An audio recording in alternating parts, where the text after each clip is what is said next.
નમસ્કાર ખેડૂત મિત્રો, હું છું ભરતસિંહ સાવડા અને આપ જોઈ રહ્યા છો ભરતસિંહ સાવડા ખોડલ ફાર્મ. મિત્રો, હવે સોયાબીન, મગફળી, કપાસ કોઈ પણ આપણે ચોમાસું પાક વાવેલા હોય તેમની અંદર હવે લગભગ આપણે વાવેતર કર્યા પછીથી 35-40 દિવસ જેવો સમય થઈ ગયો છે. અને ખેડૂત મિત્રો, હવે લગભગ આપણે કોઈ પણ ખેડૂત મિત્રોએ મગફળીની અંદર જે કંઈ મૂંડા માટે બેક્ટેરિયા નો ઉપયોગ કરેલો હોય તોય ભલે અને ન કરેલો હોય તો પણ ભલે. અને ખેડૂત મિત્રો, હવે આપણે મગફળીના દાણાની અંદર બીજમાં પોટ મારીએ છીએ કે જે આપણે મૂંડાની દવાઓના અલગ અલગ પોટ મારતા હોય છે. માફ કરજો મિત્રો, થોડુંક વાતાવરણ ખરાબ છે એની હિસાબે ગરમીની એલર્જી થઈ ગઈ છે.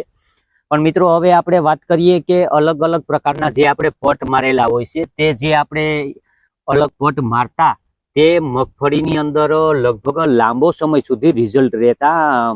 દોઢ મહિનો અને બે મહિના સુધી 55-60 દિવસ સુધી મગફળીની અંદર આપણે જે કંઈ દવાના પોટ મારેલા હોય અને તેમાં જે મૂંડા આવે તે મૂંડાથી કોઈ પણ જાતનું નુકસાન ન થતું. અને હવે ખેડૂત મિત્રો, આપણે કોઈ પણ દવાના અલગ અલગ તમે જે કંપનીના દવાઓ લીધી હોય અને અલગ અલગ કન્ટેનના ઉપયોગ કરેલા હોય અને તે જે કંઈ પટ મારેલા હોય તે ખેડૂત મિત્રો મગફળીની અંદર અત્યારે 35 થી 40 દિવસની મગફળી થાય ને ત્યાં સુધી જ દવાનો પટ મારેલો હોય તે રિઝલ્ટ આપે છે. તે પછીથી જે કંઈ હવે બીજા રાઉન્ડના કોઈ મૂંડા ઉત્પન્ન થતા હોય અને તે મૂંડા મગફળીની અંદર નુકસાન કરે છે. અને નુકસાન કરે છે એનું કારણ એક છે, પહેલાના સમયમાં પણ ખેડૂત મિત્રો મૂંડા આવતા ન આવતા એવું નથી, પણ હવે અત્યારના સમયમાં મૂંડા આવે છે અને નુકસાન વધારે કરે છે. એનું કારણ શું છે તો કે ખેડૂત મિત્રો, પહેલા આપણે સાણિયું ખાતર ભરતા, આપણે પશુઓ રાખતા અને પશુઓ રાખતા એટલે સાણિયું ખાતર ખેતરમાં નખાતું. ખરીની ધૂળ હોય છે, જે તે કંઈ આપણે સારો થતો હોય તે સારાનો કૂચો, ખરીની ધૂળ, અને એમાં પણ થોડા ઘણા લાકડા કૂચાનો જે આપણે ભાગ આવતો હોય અને જે કંઈ વાવેતર કરેલા હોય, ઉનાળુ છે, શિયાળુ છે, તેના મૂળ ઝાડ છે, નાના નાના કટકા કૂચા તે જે આપણા ખેતરની અંદર પડ્યા રહેતા, બરાબર. અને આપણે સાણિયું ખાતર નાખતા એટલે કૂચો માટીની સાથે ભેગો જતો, તે ખાઈ અને મૂંડા એનું જીવન પ્રસારણ કરતા એટલે આપણે મગફળીની અંદર નુકસાન ન થતું. પણ હવે વાત એ છે કે મિત્રો, હવે આપણે ખેતરની અંદર કોઈ પણ જાતનો નેદ કૂચો કોઈ પણ વસ્તુ ન હોય અને જે આપણો પાક તૈયાર થાય ત્યારે એ પાકનો કૂચો પણ આપણે હાવ હળી અને રાખ થઈ ગયેલો હોય એટલે બીજાને ખાવા માટેનો કોઈ ખોરાક નથી મળતો. એટલે મગફળીની અંદર, કપાસમાં, સોયાબીનમાં બધેમાં નુકસાન કરે છે. છાણિયું ખાતર નથી ભરાતું.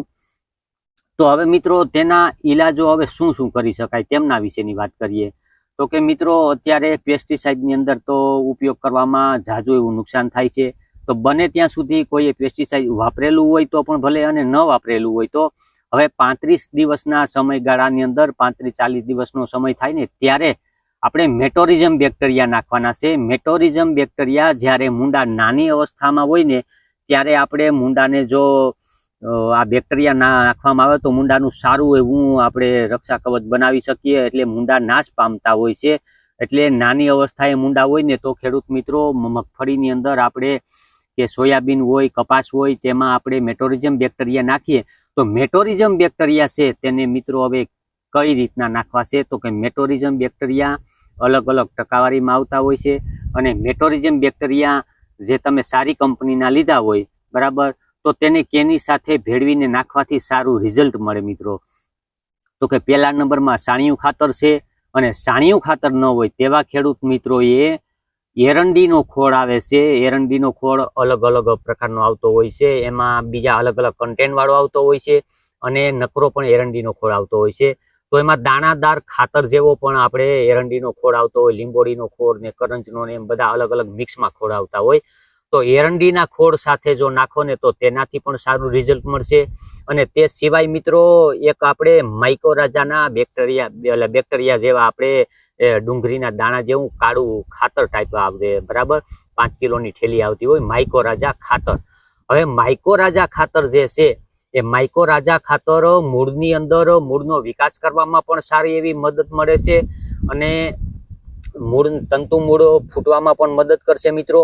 તો માઇકોરાજા બેક્ટેરિયાની જેમ આપણે બેક્ટેરિયાને ભેગા ભેળવી અને માઇકોરાજા ખાતર અને આ જે મેટોરિઝમ બેક્ટેરિયા બંનેને સાથે જો નાખવામાં આવે તો જોરદાર રિઝલ્ટ મેળવી શકીએ ખેડૂત મિત્રો. તો તો કોઈ પણ પાકની અંદર અત્યારે સોયાબીન હોય કે આપણે કપાસ હોય કે પછી મગફળી હોય, તમે તમામ પાકની અંદર અત્યારે મૂંડા નુકસાન કરે તેની પહેલા જો આપણે આ બધા પ્રયોગો કરીએ ને તો ખેડૂત મિત્રો ઝાઝો એવો આપણે ફાયદો મેળવી શકીએ ને સારું રિઝલ્ટ મેળવી શકીએ. તો બંને આપણે કામ થઈ શકે. એક તો મૂંડા પણ મરી જશે અને મગફળીની અંદર તંતુમૂળ ફૂટશે એટલે સારો એવો ગ્રોથ અને મગફળીની નરવાઈ જેમ આપણે ખાતર અલગ અલગ નાખેલા હોય ને તેવું રિઝલ્ટ લઈ શકીએ. તેના માટે થઈને માઇક્રોરાઝા ખાતર વાપરવું જરૂરી છે. અને જો કોઈ ખેડૂત મિત્રો એ પાયાની અંદર માઇક્રોરાઝા ખાતર નાખેલું હોય, બરાબર, કોઈ રાસાયણિક ખાતર ભેગું, તો એને કોઈ નાખવાની જરૂર નથી. અને જે ખેડૂત મિત્રો એ માઇક્રોરાઝા ખાતરનો ઉપયોગ ન કરેલો હોય તેવા ખેડૂત મિત્રોએ ખાસ કરીને આજે મેટોરિઝમ બેક્ટેરિયા ભેગું જો માઇક્રોરાઝા ખાતર નાખવામાં આવે તો આપણે સારું એવું રિઝલ્ટ મેળવી શકીએ મિત્રો.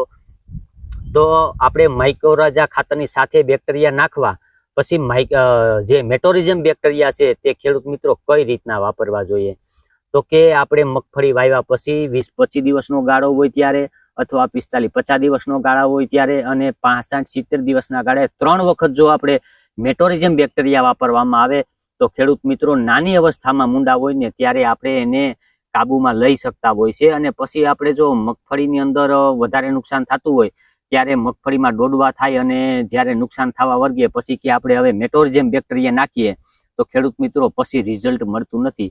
નાની અવસ્થામાં જો મૂંડા હોય ને ત્યારે જો તમે મેટોરિઝમ બેક્ટેરિયા નાખો તો એનાથી સારું એવું રિઝલ્ટ આપણે મેળવી શકીએ અને આપણે રાસાયણિક પેસ્ટિસાઇડમાં જવાની કોઈ જરૂર નથી પડતી.